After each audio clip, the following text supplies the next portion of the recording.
നാരായണം നമസ്കൃത്യ നരം ചൈവ നരോത്തമം ദേവീം സരസ്വതിം വ്യാസം തതോ ജയമുദീരയേൽ. ശ്രീഹരയേ നമഃ. നമസ്കാരം. ശ്രീമദ് ഭാഗവതം അഷ്ടമസ്കന്ധം 12-ാം അധ്യായം ശങ്കരസമ്മോഹനം എന്ന കഥാഭാഗത്തെയാണ് വർണ്ണിക്കുന്നത്. ദ്വാദശേ മോഹിനീരൂപ വിഭ്രമാലോകനോത്സുകം ഭവം സമ്മോഹയാമാസ ഹരി പുനരസാന്ത്വയൽ. അസുരന്മാരെ മയക്കുവാൻ വേണ്ടി ആ ഭഗവാൻ സ്വീകരിച്ച മായാമോഹിനി രൂപം കാണുവാൻ ആഗ്രഹം പ്രകടിപ്പിക്കുന്നതായ ശ്രീപരമേശ്വരനെ ആ മോഹിനീരൂപം കാട്ടിക്കൊടുക്കുകയും അങ്ങനെ മോഹത്തിലാക്കിയതും പിന്നെ സമാധാനിപ്പിച്ചതുമായിട്ടുള്ള കഥ ഈ 12-ാം അധ്യായത്തിൽ വർണ്ണിക്കുകയാണ്. അപ്പോൾ ശ്രീപരമേശ്വരനെ പോലും, കാമാരിയായ ശ്രീപരമേശ്വരനെ പോലും മോഹത്തിലാഴ്ത്തിയ മോഹിനീരൂപം അസുരന്മാരെ മോഹിപ്പിച്ചതിൽ അത്ഭുതമില്ല എന്ന് വ്യക്തമാക്കുകയാണ്. ശ്രീബാദരായണിരുവാച വൃഷധ്വജോ നിശമ്യേദം യോഷിദ്രൂപേണ ദാനവാൻ മോഹയിത്വാ സുരഗണാൻ ഹരി സോമമപായയൽ. ഭഗവാൻ ശ്രീഹരി മോഹിനീരൂപത്തെ സ്വീകരിച്ച് അസുരന്മാരെ മോഹിപ്പിക്കുകയും ദേവന്മാർക്കൊക്കെ അമൃത് പാനം ചെയ്യാനുള്ള ഒരവസരത്തെ കൊടുത്തു. ഈയൊരു സംഗതിയെ കേൾക്കുക മാത്രമാണ് ചെയ്തിട്ടുള്ളത് ശ്രീപരമേശ്വരൻ. കാരണം ആ സന്ദർഭത്തിൽ അവിടെ ഭഗവാൻ ശ്രീപരമേശ്വരൻ ഉണ്ടായിരുന്നില്ല. അതുകൊണ്ടാണ് ഭഗവാൻ ദേവിയോടുകൂടി, ശിവഗണങ്ങളോടുകൂടി ആ വൃഷഭവാഹനത്തിൽ കയറി എല്ലാവരാലും പരിവൃതനായിട്ടാണ് ആ ശ്രീഹരിയുടെ സമീപത്തേക്ക് എത്തിച്ചേരുന്നത്. വിഷ്ണു ഭഗവാനാവട്ടെ വളരെ ആദരവോടുകൂടി ശ്രീപരമേശ്വരനെ അഭിവാദ്യം ചെയ്ത് ആ പാർവതീദേവിയോടുകൂടിയിട്ട് സ്വീകരിച്ചു. മഹാദേവൻ പറയുകയാണ്, ദേവദേവ ജഗദ്വ്യാപിൻ ജഗദീശ ജഗന്മയ സർവേഷാമപി ഭാവാനാം ത്വമാത്മാ ഹേതുരീശ്വര. വിശ്വം മുഴുവനും വ്യാപിച്ചിരിക്കുന്ന വിശ്വനിയന്താവായിട്ടുള്ള അവിടുന്ന് ജഗന്മയനാണ്. ജഗത്തിൻ്റെ ഉൽപ്പത്തി ലയാദി വികാരങ്ങളും ജഡത്വം അത് ഭഗവാനിലും ഉണ്ടാകുകയില്ലേ എന്ന് സാമാന്യേന ഒരു സംശയം ഉണ്ടാവാം. എന്നാൽ അങ്ങനെ സംശയത്തിന് സ്ഥാനമില്ല എന്ന് പറയുകയാണ്. ആദ്യന്താവസ്യൻ മധ്യമിതം അന്യതഹം ബഹി. ഈ വിശ്വത്തിൻ്റെ ആദിയും അന്തവും മധ്യവും ഏതൊന്നിൽ നിന്നാണോ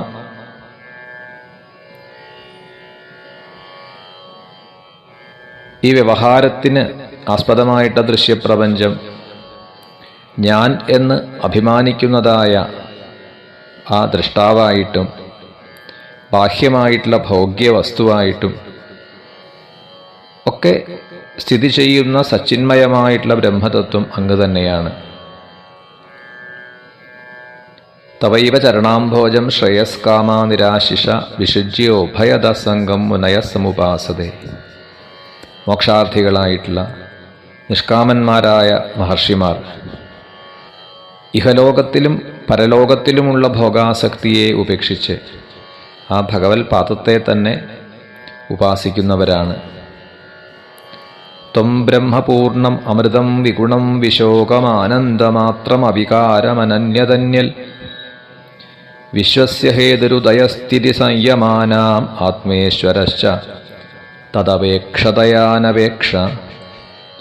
എങ്ങും നിറഞ്ഞ് ശാശ്വത സുഖസ്വരൂപമായി, നിത്യനിർവികാരമായി, കേവല ആനന്ദമയമായി, ഗുണാതീതവും ശോകനിർമുക്തമായും എല്ലാം വർത്തിക്കുന്ന ബ്രഹ്മം അവിടുന്ന് തന്നെയാണ്. ഏകസ്ത്വമേവ സരസദ്വയം അദ്വയം ച സ്വർണം കൃതാകൃതമിവേഹന വസ്തുഭേദ. ആഭരണങ്ങളായി രൂപാന്തരപ്പെടുത്തിയപ്പോഴും അതിനു മുൻപും എല്ലാ അവസ്ഥയിലും സ്വർണം ആണ് സത്യം. സ്വർണം ആഭരണമാക്കുന്നതിന് മുൻപും സ്വർണം തന്നെയാണ്, ആഭരണമാക്കിക്കഴിഞ്ഞാലും സ്വർണമാണ്. അതിൽ നിന്ന് യാതൊരു വ്യത്യാസവുമില്ല. അജ്ഞാനം കൊണ്ടാണ് പലരും ഏകനായിട്ടുള്ള അങ്ങയിൽ ഭാവഭേദത്തെ കൽപ്പിക്കുന്നത്. ത്വം ബ്രഹ്മ കേചിത് അവയന്ത്യുത ധർമ്മമേക ഏകേ പരം സരസതോ പുരുഷം പരേശം അന്യേ വയന്തി നവശക്തിയുതം പരം ത്വാം കേചിൻ മഹാപുരുഷം അവ്യയം ആത്മതന്ത്രം. വേദാന്തികളൊക്കെ ബ്രഹ്മസ്വരൂപമായിട്ട് കരുതുന്നു ഭഗവാനെ. മീമാംസകന്മാർ ധർമ്മസ്വരൂപമായിട്ടും സാഖ്യന്മാർ സ്ഥൂല സൂക്ഷ്മങ്ങളിൽ നിന്ന് അതീതമായി പ്രകൃതിയുടെ നിയന്താവായിട്ടും പരമപുരുഷനായിട്ടും മറ്റു ചിലർ യോഗവിദ്യയെ ഗ്രഹിച്ചിട്ടുള്ളവരാണെങ്കിൽ നിർവികാരനും സ്വതന്ത്രനുമായിട്ടുള്ള പരമേശ്വരനായിട്ടും അങ്ങയെ കരുതുന്നു. നാഹം പരായുഷയോ നമരീചിമുഖ്യാ ജാനന്തി യദ്വിരചിതം ഖലു സത്വസർഗാഃ യന്മായയാ മുഷിതചേതസ ഈശദൈത്യമർത്യാദയ കിമുദ ശശ്വതഭദ്രവൃത്ത. ഭഗവാനെ, ഞാനും സർവജ്ഞനായിട്ടുള്ള ഞാനും പരമാവധി ആയുസ്സുള്ള ബ്രഹ്മാവും മരീചി തുടങ്ങിയിട്ടുള്ള മഹർഷിമാരും സത്വഗുണത്തെ കൊണ്ട് സൃഷ്ടിക്കപ്പെട്ടവരാണ്. എന്നാലും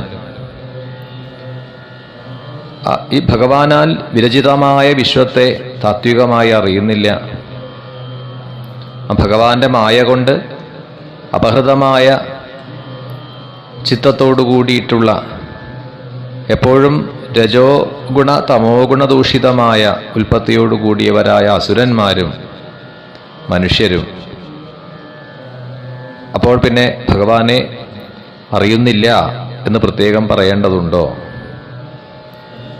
സത്വം സമീഹിതമത സ്ഥിതിജന്മനാശം ഭൂതേഹിതം ച ജഗതോ ഭവബന്ധമോക്ഷവും വായുര്യഥാ വിശതി ഖം ച ചരാചരാഖ്യം സർവം തദാത്മകതയാവഗമോ വരുൺസേ. ഈ ജഗത്തിൻ്റെ നിലനിൽപ്പും ഉൽപ്പത്തിയും വിലയവും ജഗത്തിൻ്റെ സംശ്രുതിബന്ധം മുക്തി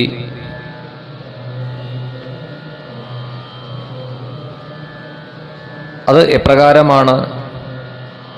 ഏത് രീതിയിലാണോ വായു ചരാചരാത്മകമായിട്ടുള്ള ശരീരത്തെയും ആകാശത്തെയും ഒക്കെ ആവേശിച്ചിരിക്കുന്നത്, അപ്രകാരം എല്ലാറ്റിൻ്റെയും ആത്മഭാവേന ജ്ഞാനസ്വരൂപനായി ആവേശിച്ച് അറിഞ്ഞുകൊണ്ടിരിക്കുന്നു അവിടുന്ന്. ഇങ്ങനെയെല്ലാം സ്തുതിച്ചിട്ടാണ് എന്തിനു വേണ്ടിയിട്ടാണ് ഇപ്പോൾ ഇവിടേക്ക് വന്നിട്ടുള്ളത് ആ ആഗമന ഉദ്ദേശം പറയുകയാണ്. അവതാരാമയാ ദൃഷ്ട രമമാണസ്യ തേ ഗുണൈഃ സോഹം തദ്ദ്രഷ്ടുമിച്ഛാമി യത്തേ യോഷിദ്വബുദ്ധൃതം. അങ്ങയുടെ അനേകം അവതാരങ്ങളെ ദർശിക്കപ്പെട്ടിട്ടുണ്ട്. എന്നാൽ ആ യോഷിദ്വപു ഒരു സ്ത്രീരൂപത്തെ സ്വീകരിച്ചു എന്ന് ഞാൻ കേൾക്കുകയുണ്ടായി. അതിനെ ദർശിക്കുവാൻ ആഗ്രഹിക്കുന്നു. ഏതൊരു രൂപം കണ്ടിട്ടാണോ അസുരന്മാർ മോഹിക്കപ്പെട്ടത്, ദേവന്മാർക്ക് അമൃത് പാനം ചെയ്യാൻ കഴിഞ്ഞത്, ആ രൂപത്തെ ദർശിക്കാൻ വേണ്ടിയിട്ടാണ് ഇവിടേക്ക് വന്നിട്ടുള്ളത്. അത് കാണാൻ കൗതുകമുണ്ട് എന്നിങ്ങനെ പറയുകയാണ് മഹാദേവൻ. ശ്രീശുക ഉവാച ഏവം അഭ്യർത്ഥിതോ വിഷ്ണുർഭഗവാൻ ശൂലപാണിന പ്രഹസ്യ ഭാവഗംഭീരം ഗിരിശം പ്രത്യഭാഷത. ഇങ്ങനെ ശ്രീപരമേശ്വരനാൽ അഭ്യർത്ഥിക്കുന്നത് കേട്ട് ഭഗവാൻ മഹാവിഷ്ണു പൊട്ടിച്ചിരിച്ചുകൊണ്ടാണ് മറുപടി പറഞ്ഞത് എന്നാണ്. ശ്രീ ഭഗവാനുവാച കൗതൂഹലായ ദൈത്യാനാം യോഷിദ്വേഷോ മയാകൃത പശ്യതാ സുരകാര്യാണി ഗതേ പീയൂഷഭാജനെ. ആ അമൃതകലശം അസുരന്മാരുടെ കയ്യിൽ അകപ്പെട്ടു. അപ്പോൾ ദേവന്മാർക്കുണ്ടായ ഒരു സങ്കടം അത് തീർക്കണം. അതിനുവേണ്ടി അസുരന്മാരെ മോഹിപ്പിക്കാൻ, അവരിൽ മനോവ്യാമോഹം ഉണ്ടാക്കാൻ വേണ്ടിയിട്ട് ഒരു സ്ത്രീവേഷം സ്വീകരിച്ചു എന്നേ ഉള്ളൂ. അത് അങ്ങേക്ക് കാണണം എന്ന് ആഗ്രഹമുണ്ടെങ്കിൽ തീർച്ചയായിട്ടും അത് പ്രകടമാക്കി തരാം. പക്ഷേ എന്താണ്? കാമിനാം ബഹുമന്തവ്യം സങ്കല്പ പ്രഭവോദയം. കാമവികാരത്തെ ഉദ്ദീപ്തമാക്കുന്ന അത് കാമികൾക്ക് മാത്രമേ ആദരണീയമായിട്ട് തോന്നുകയുള്ളൂ. ശ്രീശുക ഉവാച ഇതി ബ്രുവാണോ ഭഗവാൻ തത്രൈവ അന്തരധീയത സർവതശ്ചാരയം ചക്ഷുർഭവ ആസ്തേ സഹോമയ. ഇങ്ങനെ പറഞ്ഞുകൊണ്ട് ഭഗവാൻ അവിടുന്ന് അന്തർധാനം ചെയ്തു. ശ്രീപരമേശ്വരനാവട്ടെ ദേവിയോടുകൂടി ചുറ്റും കാണുകയാണ്, ചുറ്റും നോക്കുകയാണ്. അപ്പോഴാണ് വളരെ ഭംഗിയുള്ള മനോഹരമായിട്ടൊരു ഉദ്യാനം കാണുന്നു. തതോ ദദർശോപവനേ വരസ്ത്രിയം വിചിത്ര പുഷ്പാരുണപല്ലവദ്രുമേ വിക്രീഡതിം കന്തുകലീലയാലസത്തുകൂല പര്യസ്ത നിതംബമേഖലാം. ധാരാളം ചെടികളും അതിലൊക്കെ പൂക്കളും നിറഞ്ഞു നിൽക്കുന്ന, മറ്റു മരങ്ങളൊക്കെ നിറഞ്ഞു നിൽക്കുന്ന ഒരു ഉദ്യാനം. അതിൽ കയ്യിലൊരു കളിപ്പന്തുമായിട്ട് അങ്ങനെ നടന്നു നീങ്ങുന്ന ഒരു സുന്ദരിയെ കണ്ടു, ഒരു മോഹനാംഗിയെ കണ്ടു എന്നാണ്. ആവർത്തന ഉദ്വർത്തന കമ്പിതസ്തന പ്രഹൃഷ്ടഹാരോരുഭരൈ പതേ പതേ. ഈ പന്തടിച്ച് കളിക്കുമ്പോൾ ആ ഓരോ ചുവടുവയ്പും ആ സമയത്ത് ഉള്ള ആ മോഹിനിയുടെ, ആ സുന്ദരിയായിട്ടുള്ള ആ മോഹിനിയുടെ ആ നടത്തയും ഭാവഹാവാദികളും ചേഷ്ടകളുമെല്ലാം വളരെ ആകർഷകമായിരുന്നു.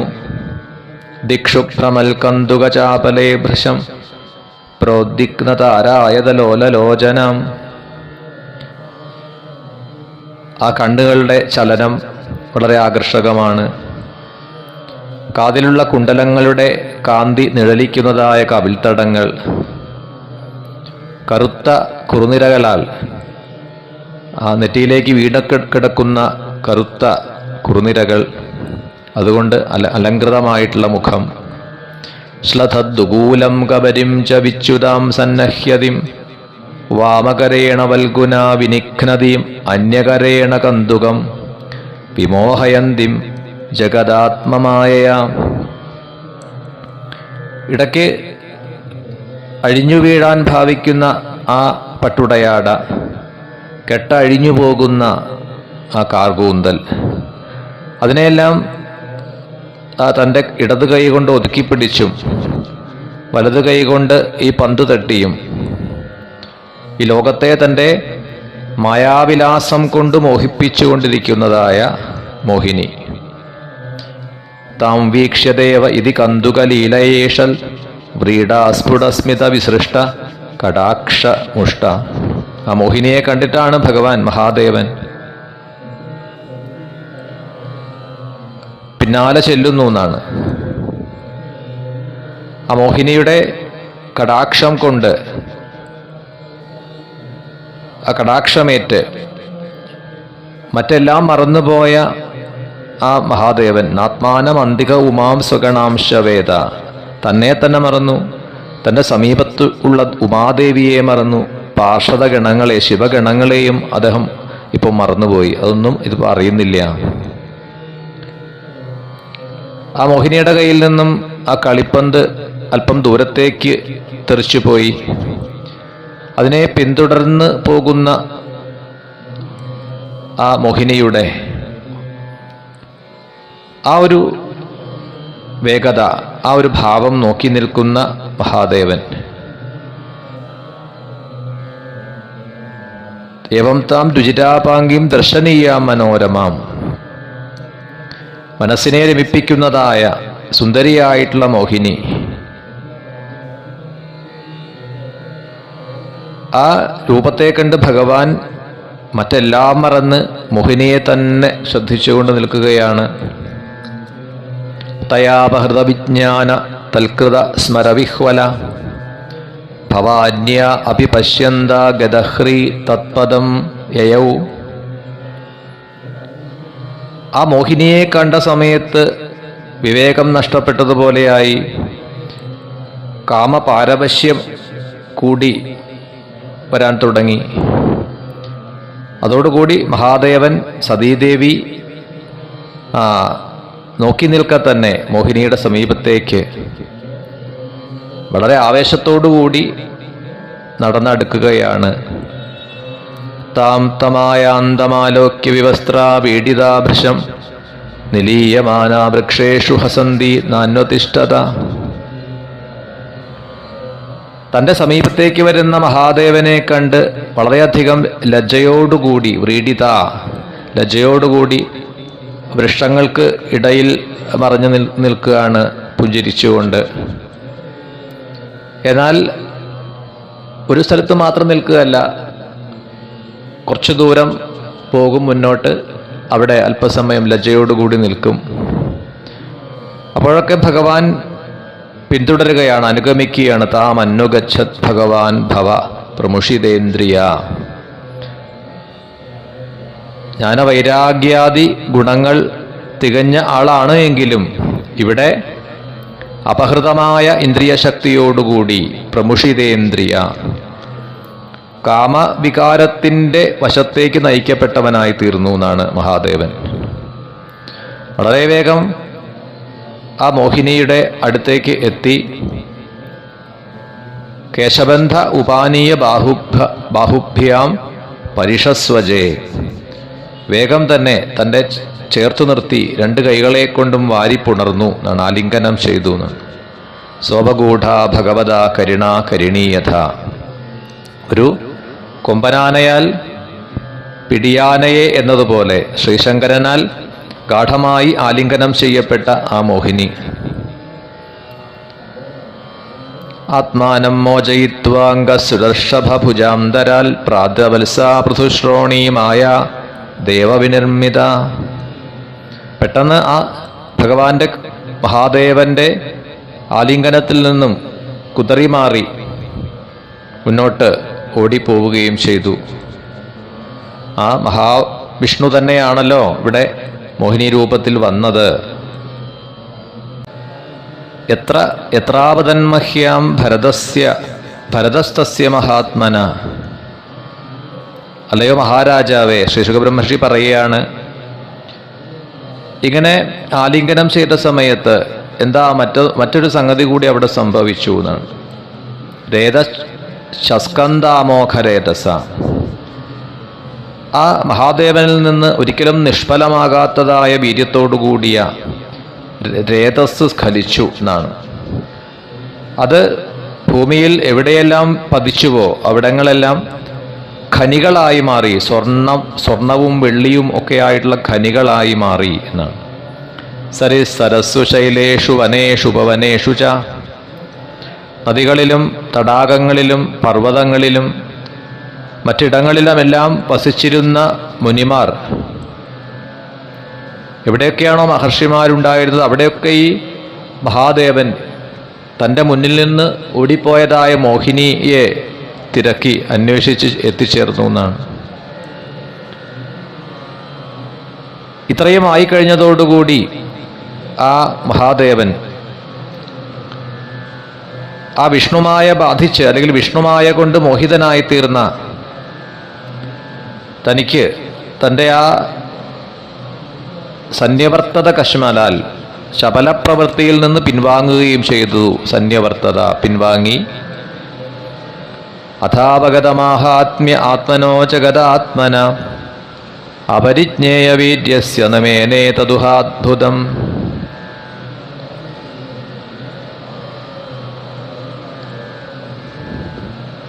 ആ ഭഗവാന്റെ ആ ശ്രീഹരിയുടെ മഹാത്മ്യത്തെപ്പറ്റി അറിയുന്ന ബോധവാനായിട്ടുള്ള ആ മഹാദേവൻ തന്നെ ആ വിഷ്ണുമായ കൊണ്ട് മയക്കി അതിനെ ഒരിക്കലും ഒരു അത്ഭുതമായിട്ട് കരുതിയില്ല എന്നാണ്. ഒട്ടും തന്നെ വിഷണ്ണനാവാതെ ലജ്ജിക്കാതെ നിൽക്കുന്ന അദ്ദേഹത്തെ കണ്ട് സന്തോഷവാനായിട്ടാണ് ഭഗവാൻ മഹാവിഷ്ണു വേഗം ആ മോഹിനി രൂപത്തെ ഉപസംഹരിച്ചു സ്വരൂപത്തെ സ്വീകരിച്ചുകൊണ്ട് പറയുകയാണ്. ശ്രീ ഭഗവാനുവാച ദിഷ്ട്യാത്വം വിബുധശ്രേഷ്ഠ സ്വാം നിഷ്ഠാമാത്മനാ സ്ഥിത യന്മേ സ്ത്രീരൂപയാ സ്വൈരം മോഹിതോപ്യംഗമായയാ. എൻ്റെ സ്ത്രീരൂപം പൂണ്ടിട്ടുള്ള മായയിൽ അങ്ങ് മോഹിതനായി എന്നാണെങ്കിലും വീണ്ടും അതിൽ നിന്ന് സ്വന്തം പ്രകൃതിയിലേക്ക് മടങ്ങാൻ അങ്ങേക്ക് കഴിഞ്ഞു. അത് സന്തോഷകരമാണ്. ആത്മനിയന്ത്രണം സാധിക്കാത്തവർക്ക് മറികടക്കാൻ അസാധ്യമായിട്ടുള്ള ആ മായയെ അങ്ങേക്കല്ലാതെ വേറൊരാൾക്കും മായയിൽ ആസക്തനായിട്ട് സ്വയം വിട്ടുമാറാൻ കഴിഞ്ഞു എന്ന് വരില്ല. സ്വയം ഗുണമയീമായ നത്വാം അഭിഭവിഷ്യതി മയാ സമ്മോഹിത മയാ സമേത കാലേന കാലരൂപേണ ഭാഗശ. ശ്രീശുക ഉവാച ഏവം ഭഗവതാ രാജൻ ശ്രീവത്സാംഗേന സൽകൃത ആമന്ത്രിതം പരിക്രമ്യ സഗണസ്വാലയം യയൗ. ഇങ്ങനെ മഹാവിഷ്ണുവിനാൽ ഭഗവാൻ മഹാവിഷ്ണുവിനാൽ ശ്ലാഘിക്കുകയും ആദരിക്കുകയും ചെയ്തു ആ മഹാദേവനെ. അവിടെ നിന്ന് പിൻവാങ്ങി ഭൂതഗണങ്ങളോടുകൂടി ദേവിയോടുകൂടി കൈലാസത്തിലേക്ക് മടങ്ങിപ്പോവുകയും ചെയ്തു മഹാദേവൻ. അല്ലയോ രാജാവേ പരീക്ഷിത്തെ. അതിനുശേഷം ആ മഹാദേവൻ തന്നെ പ്രശംസിക്കുന്നതായ മുനിമാരുടെ മഹർഷിമാരുടെ മുന്നിൽ ആ തൻ്റെ വൈഷ്ണവാംശത്താലുണ്ടായ മായാമോഹിനിയെ ഉദ്ദേശിച്ച് അർദ്ധാംഗിനിയായിട്ടുള്ള സതീദേവിയെ പ്രേമവായ്പോടുകൂടി ചൊല്ലി ധരിപ്പിക്കുകയാണ്. അഭിവ്യപശ്യസ്ത്വമജസ്യമായാം പരസ്യ പുംസ പരദേവതായ അഹം കലാനാമൃഷഭോ വിമുഹ്യേ യാവശോന്യേ കിമുദ അസ്വതന്ത്രാഹ. എന്താണ് ശ്രീഹരിയുടെ മഹാവിഷ്ണുവിൻ്റെ മായ എന്നുള്ളത് ദേവി കണ്ടുവോ? ഏതൊരു മായ കൊണ്ടാണോ സകല കലാവിദ്യകളുടെയും അധിപതിയായി സ്വതന്ത്രനായിരിക്കുന്ന ഞാൻ പോലും അവശനായി മോഹിച്ചുപോയത്.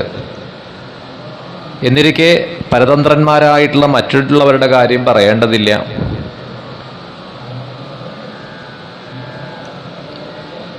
യന്മാമപൃച്ഛസ്ത്വമുപേത്യയോഗാൽ സമാസഹസ്രാന്ത ഉപാരതം വൈ സ ഏഷ സാക്ഷാൽ പുരുഷ പുരാണോ നയത്ര കാലോ വിശദേ നവേദ. വളരെ കാലം സമാധിയിലിരുന്ന് പിന്നീട് സമാധിയിൽ നിന്ന് ഉണർന്ന എന്നെ സമീപിച്ച് ആ സമാധിയിൽ നിന്ന് ഉണർന്ന എന്നോട് ദേവി ചോദിച്ചില്ലേ, ആരെയാണ് ധ്യാനിച്ചത്, ആരെക്കുറിച്ചായിരുന്നു സമാധി? ആ ഈശ്വരൻ, ആ വ്യക്തി വാസ്തവത്തിൽ അന്തര്യാമിയും ആദ്യനും ആയിട്ടുള്ള ഈ ശ്രീഹരിയാണ്. ഏതൊരാളിലാണോ കാലശക്തി പ്രവേശിക്കാത്തത്, വേദം പോലും എത്തിച്ചേരാത്തത്, ആ ഭഗവാനെയാണ് ഞാൻ ധ്യാനിച്ചു കൊണ്ടിരുന്നത്. ഇരിതേഭിഹിതസ്താദ ശ്രീശുക ഉവാച ഇരിതേഭിഹിതസ്താദ വിക്രമശാർഗധന്വന സിന്ധോർ നിർമന്ധനേ ഏന ധൃതപൃഷ്ടേ മഹാചല. പരീക്ഷിത്തെ, ഇതിനു മുൻപുള്ള അധ്യായങ്ങളിൽ 8 അധ്യായങ്ങളിൽ വിസ്തരിച്ചു പറഞ്ഞതാണ് അമൃതമഥനം എന്ന കഥ. അതിൻ്റെ സാരാംശം ഇവിടെ ശ്രീശുക ബ്രഹ്മർഷി ഒരു ശ്ലോകം കൊണ്ട് പറയുകയാണ് പരീക്ഷത്തിനോട്. പലാഴി മഥനം നടക്കുമ്പോൾ ഏതൊരു ഭഗവാനാണോ മന്ദരപർവ്വതം ആ ഒരു കൂർമ്മരൂപത്തെ സ്വീകരിച്ച് തൻ്റെ മുതുകിൽ താങ്ങി നിർത്തിയത്, ചാക്ഷുഷ മന്വന്തരത്തിൽ ആ പലാഴി മഥനം നടന്ന ചാക്ഷുഷ മന്വന്തരത്തിൽ അജിതൻ എന്ന പേരിൽ അവതരിച്ച ആ മന്ദരത്തെ കൊണ്ട് തൻ്റെ അനേകം കൈകളെ കൊണ്ട് പാലാഴിയെ മഥനം ചെയ്തത്. അങ്ങനെയുള്ള ആ ഭഗവാന്റെ ലീലാവൈഭവം ഇതൊക്കെയാണ്. ഇപ്പൊ ചാക്ഷുഷ മന്വന്തരം എന്ന 6ാമത്തെ മന്വന്തരത്തിൽ അജിതനായിട്ട് അവതരിച്ചു.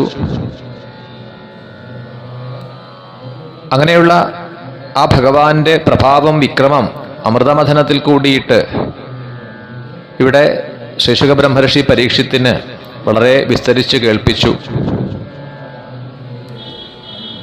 അതിൻ്റെ ഫലശ്രുതി കൂടി ഇവിടെ പറഞ്ഞുകൊണ്ടാണ് ഈ ശങ്കര സമോഹനം എന്ന ആ കഥയെ പറഞ്ഞ് അവസാനിപ്പിക്കുന്നത്. ഏതന്മുഹു കീർത്തയതോനു ശൃണ്ണതോ നരിഷ്യതേ ജാതു സമുദ്യമക്കുജിൽ യത് ഉത്തമ ശ്ലോക ഗുണാനുവർണ്ണനം സമസ്ത സംസാര പരിശ്രമാവഹം. ഈ കഥ കീർത്തിക്കുന്നവർക്ക്, കേൾക്കുന്നവർക്ക്, ശ്രവണം ചെയ്യുന്നവർക്ക്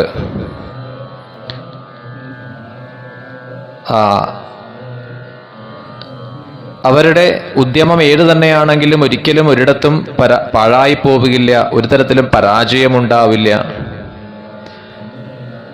ആ ഭഗവത് ഗുണഗണങ്ങളെ, നാമസങ്കീർത്തനത്തെ നിരന്തരം ചെയ്യുന്നതും ഭഗവത് ഗുണഗണങ്ങളെ പുകഴ്ത്തുന്നതും പ്രാപഞ്ചികമായ എല്ലാ ക്ലേശങ്ങളെയും ഇല്ലാതെ ആക്കുന്നതാണ്.